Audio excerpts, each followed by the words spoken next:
Olá, amigos e amigas, bem-vindos mais uma vez a essa nossa conversa fraterna sobre a campanha da fraternidade de 2020.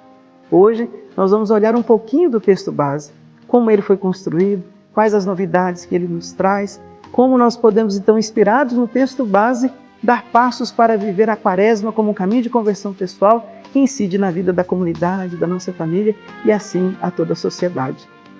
Em 1971, o cardeal Dom Aloysio Lorscheider dizia para nós que para a eficácia da campanha, nós precisamos acreditar nela. E um dos modos de acreditar na campanha, estabelecendo assim uma comunhão em vista da missão, nós temos como farol, como horizonte primeiro a palavra de Deus. E se nós olharmos o texto base do início ao fim, ela está presente. Por isso o texto começa com a grande proclamação da palavra de Deus. O bom samaritano, ícone da compaixão e do cuidado. Aquele legista se aproxima de Jesus, lá no Evangelho de Lucas, no capítulo 10, e lhe faz uma pergunta. O que é preciso fazer para receber em herança o reino dos céus? Jesus pergunta o que está escrito na lei. Aquele homem bem responde, mas indaga novamente Jesus, perguntando, e quem é o meu próximo? E Jesus responde a essa indagação com aquela história. Um homem vinha de Jerusalém para Jericó. E ele cai na mão dos assaltantes e é deixado à beira do caminho como que morto. Nós não sabemos nada a respeito desse homem. Qual era a sua condição, a cor de sua pele, se era uma pessoa honesta ou desonesta, se era um ser humano, e por isso já basta. Passa por aquele caminho um sacerdote e um levita que passam ao largo. E de repente vem por aquele caminho um samaritano. Ele vê aquela realidade, se compadece, não se contém, e a sua indignação contra esse mundo que deixa muitas pessoas mortas à beira do caminho, ele a revela cuidando de quem está próximo de si. Ele não vai atrás do levita e do sacerdote para lembrá-los da sua função, das suas obrigações, mas ele se dedica à pessoa que está à beira do caminho. E é esse o grande convite para todos nós.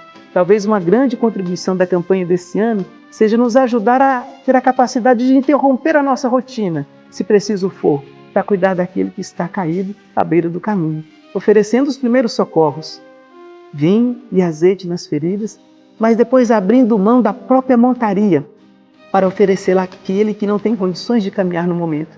E aqui se expressa aquela belíssima imagem do Papa Francisco da Igreja como um hospital de campanha que é chamada a cuidar. Antes de qualquer diagnóstico, antes de qualquer fala, cuidar da vida que clama por sobrevivência.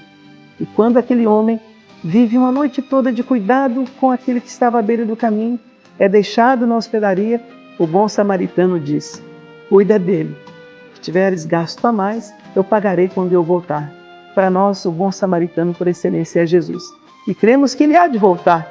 Queira o nosso coração, queira Deus que o nosso coração esteja disposto e desperto, seja encontrado cuidando daqueles que estão à beira do caminho. Então é essa grande proclamação que é feita no primeiro momento do texto base. São vários olhares sobre aquele que está à beira do caminho. Qual será o nosso olhar? Por isso, as famosas expressões ver, julgar e agir aparecem no texto de forma diferente. Viu, sentiu compaixão e cuidou dele. E falando desse olhar do bom samaritano, que também provoca o nosso olhar, o texto apresenta então o olhar de Jesus como aquele olhar de atenção verdadeira aos outros.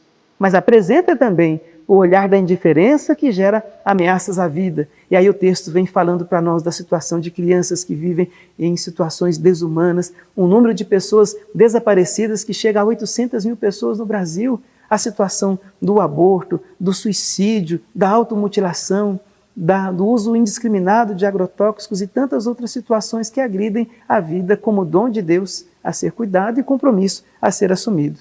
Então é este olhar que abandona a vida das pessoas, o olhar que destrói a natureza, é o olhar da indiferença que exclui a vida, mas também apresenta o olhar da solidariedade social.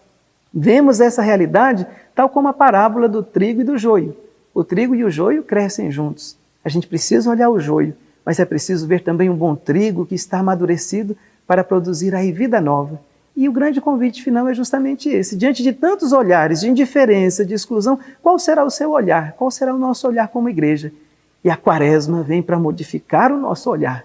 Quando Deus entra na nossa vida, quando a gente faz uma experiência de Deus, a primeira coisa que muda é o nosso modo de olhar. Não vemos as coisas mais do mesmo modo, nem as pessoas. Somos todos irmãos.